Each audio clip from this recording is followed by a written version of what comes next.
Ezekiel അധ്യായം 44. ദേവാലയത്തിലെ നിബന്ധനകൾ. വിശുദ്ധ സ്ഥലത്തിൻ്റെ പുറത്ത് കിഴക്കോട്ട് ദർശനമായി നിൽക്കുന്ന പടിപ്പുരയിലേക്ക് അവൻ എന്നെ തിരികെ കൊണ്ടുവന്നു. അത് അടച്ചിരുന്നു. കർത്താവിനോട് അരുളി ചെയ്തു, ഈ പടിപ്പുര എപ്പോഴും അടച്ചിരിക്കും, അത് തുറക്കപ്പെടുകയില്ല, ആരും അതിലൂടെ പ്രവേശിക്കുകയുമില്ല. എന്തെന്നാൽ ഇസ്രായേലിൻ്റെ ദൈവമായ കർത്താവ് അതിലൂടെ പ്രവേശിച്ചിരിക്കുന്നു. അതുകൊണ്ട് അത് അടഞ്ഞു കിടക്കണം. കർത്താവിൻ്റെ സന്നിധിയിൽ അപ്പം ഭക്ഷിക്കാൻ രാജാവിന് മാത്രം അവിടെ ഇരിക്കാം. അവൻ പടിപ്പുരയുടെ പൂമുഖത്തിൻ്റെ പാർശ്വകവാടത്തിലൂടെ പ്രവേശിക്കുകയും ആ വഴിയിലൂടെ തന്നെ പുറത്തു പോവുകയും വേണം. വടക്കേ പടിപ്പുരയിലൂടെ അവൻ എന്നെ ദേവാലയത്തിൻ്റെ മുൻവശത്തേക്ക് കൊണ്ടുവന്നു. കർത്താവിൻ്റെ തേജസ് ദേവാലയത്തിൽ നിറഞ്ഞു നിൽക്കുന്നത് ഞാൻ കണ്ടു. ഞാൻ കമഴ്ന്നു വീണു. കർത്താവിനോട് അരുളി ചെയ്തു, മനുഷ്യപുത്ര, കർത്താവിൻ്റെ ആലയത്തെപ്പറ്റി ഞാൻ പറയുന്ന ചട്ടങ്ങളും നിയമങ്ങളും സൂക്ഷിച്ചു കാണുകയും കേൾക്കുകയും ശ്രദ്ധിച്ച് മനസ്സിലാക്കുകയും ചെയ്യുക. ദേവാലയത്തിൽ ആർക്ക് പ്രവേശിക്കാം, ആർക്ക് പ്രവേശിച്ചുകൂടാ എന്ന് നീ ഓർത്തുകൊള്ളുക. ധിക്കാരികളുടെ ആ ഭവനത്തോട്, ഇസ്രായേൽ ഭവനത്തോട് തന്നെ പറയുക, ദൈവമായ കർത്താവ് അരുളി ചെയ്യുന്നു, ഇസ്രായേൽ ഭവനമേ, നിന്റെ മ്ലേച്ഛതകൾ അവസാനിപ്പിക്കുക. എനിക്ക് ഭക്ഷണമായി മേധസ്സും രക്തവും സമർപ്പിക്കുമ്പോൾ ഹൃദയത്തിലും ശരീരത്തിലും അപരിചിതരായ അന്യരെ എൻ്റെ വിശുദ്ധ സ്ഥലത്ത് പ്രവേശിപ്പിച്ച് അതിനെ അശുദ്ധമാക്കുന്നത് നിർത്തുവേൻ.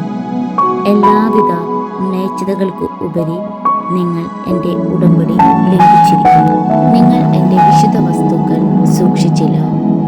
എൻ്റെ വിശുദ്ധ ആലയം സൂക്ഷിക്കാൻ നിങ്ങൾ അന്യരെ ഏർപ്പെടുത്തി.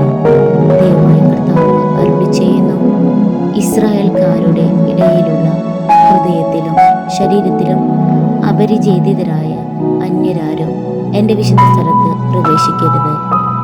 ഇസ്രായേൽ വഴിപിഴച്ച കാലത്ത് എന്നിൽ നിന്നകന്ന് വിഗ്രഹങ്ങളുടെ പുറകെ പോയ ലേവ്യർ അതിനുള്ള ശിക്ഷ അനുഭവിക്കും.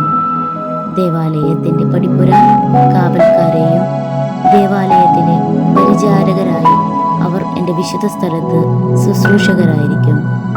ജനങ്ങൾക്ക് വേണ്ടിയുള്ള ബലിക്കും ദഹനബലിക്കുമുള്ള മൃഗങ്ങളെ അവർ കൊല്ലണം. അവർ ജനത്തിന് സേവനം ചെയ്യാൻ ചുമതലപ്പെട്ടവരാണ്.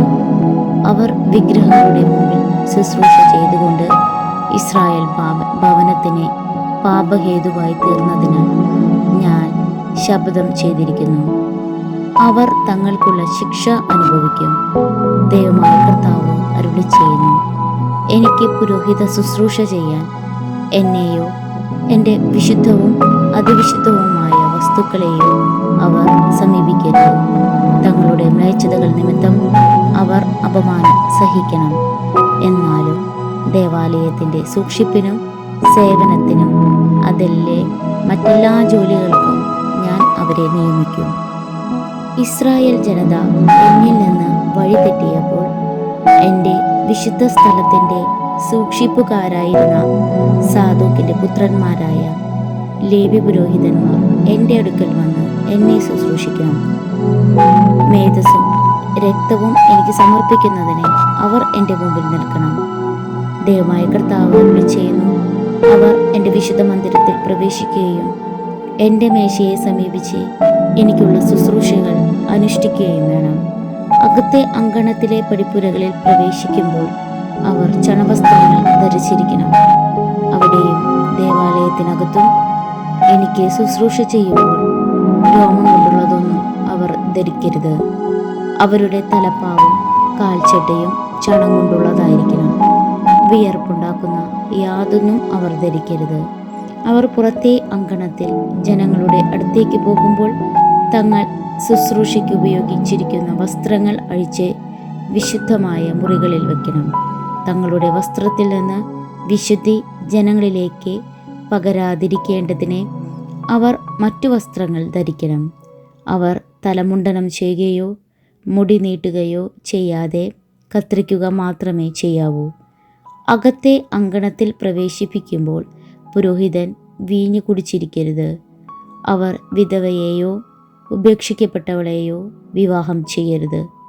ഇസ്രായേൽ ഭവനത്തിലെ കന്യകയെയോ പുരോഹിതൻ്റെ ഭാര്യയായിരുന്ന വിധവയെയോ വിവാഹം ചെയ്യാം. വിശുദ്ധവും വിശുദ്ധമല്ലാത്തതും തമ്മിലുള്ള വ്യത്യാസം അവർ എൻ്റെ ജനത്തെ പഠിപ്പിക്കുകയും എപ്രകാരമാണ് അത് വേർതിരിച്ചറിയേണ്ടതെന്ന് അവർക്ക് കാണിച്ചു കൊടുക്കുകയും വേണം. തർക്കത്തിൽ അവർ വിധികർത്താക്കളായിരിക്കണം. എൻ്റെ വിധികളനുസരിച്ചായിരിക്കണം അവർ വിധിക്കേണ്ടത്. നിശ്ചിത തിരുനാളുകളിൽ അവർ എൻ്റെ നിയമങ്ങളും ചട്ടങ്ങളും പാലിക്കുകയും എൻ്റെ സാബത്ത് വിശുദ്ധമായി ആചരിക്കുകയും വേണം. മൃതശരീരത്തെ സമീപിച്ച് അവർ അശുദ്ധരാകരുത്. എന്നാൽ പിതാവ്, മാതാവ്, മകൻ, മകൾ, സഹോദരൻ, അവിവാഹിതയായ സഹോദരി എന്നിവർക്ക് വേണ്ടി അശുദ്ധരാകാം. അശുദ്ധനായ ശേഷം അവൻ 7 ദിവസം കാത്തിരിക്കട്ടെ. അത് കഴിഞ്ഞാൽ അവൻ ശുദ്ധനാകും. ദൈവമായ കർത്താവ് അരുളി ചെയ്യുന്നു, ശുശ്രൂഷയ്ക്കായി അകത്തെ അങ്കണത്തിൽ വിശുദ്ധ സ്ഥലത്തേക്ക് പോകുന്ന ദിവസം അവൻ തനിക്കുള്ള പാപപരിഹാര ബലി അർപ്പിക്കണം. അവർക്ക് പൈതൃകാവകാശം ഒന്നും ഉണ്ടായിരിക്കുമരുത്. ഞാനാണ് അവരുടെ അവകാശം. നിങ്ങൾ ഇസ്രായേലിൽ സ്വത്തൊന്നും അവർക്ക് നൽകരുത്. ഞാനാണ് അവരുടെ സമ്പത്ത്. ധാന്യബലി, പാപപരിഹാര ബലി, പ്രാശ്ചിത്ത ബലി എന്നിവ അവർക്ക് ഭക്ഷിക്കാം. ഇസ്രായേലിൽ അർപ്പിക്കപ്പെട്ട വസ്തുക്കളെല്ലാം അവർക്കുള്ളതാണ്. എല്ലാ തരത്തിലുമുള്ള ആദ്യഫലങ്ങളിൽ ആദ്യത്തേതും നിങ്ങളുടെ എല്ലാവിധ വഴിപാടുകളും പുരോഹിതന്മാർക്കുള്ളതാണ്. നിങ്ങളുടെ ഭവനത്തിന് അനുഗ്രഹം ലഭിക്കാൻ നിങ്ങളുടെ തരിമാവിൽ ആദ്യ ഭാഗം പുരോഹിതർക്ക് കൊടുക്കണം. താനെ ചത്തതോ പിച്ചി ചീന്തപ്പെട്ടതോ ആയ പക്ഷിയെയോ മൃഗത്തെയോ പുരോഹിതൻ ഭക്ഷിക്കരുത്.